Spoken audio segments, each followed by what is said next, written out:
சின்னவனுக்குள்ள கர்த்தர் 1000 வச்சிருக்கிறார்.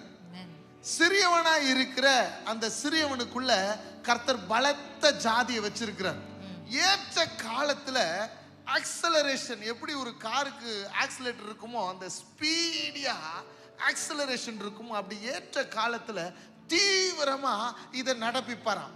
அப்போ இது எப்போ நடக்கும், எப்படி நடக்கும் அப்படின்னு நம்ம பார்த்தோம்னா, இது நம்மளால 1000 மாற முடியாது, நம்மளால பெரிய ஜாதி ஆக முடியாது, கர்த்தரால தான் நாம் ஆவோம். ஆமென். நல்லா தெரிஞ்சுக்கோங்க, it is not we, it is him. இன்னைக்கு நம்ம நிறைய நேரத்தில் சம்டைம்ஸ் என்னுடைய சுயபலன், என்னுடையதுன்னு நினைக்கிறோம். இன்றைக்கு நான் சொல்றேன், நான் வந்தோன்னு ஒரு சொல்லல, நம்மளே மேன்மை என்று சொல்லிக்கொள்ள ஒன்றும் இல்லை. நம்மளுடைய மேன்மை எல்லாம் அவர் தான்.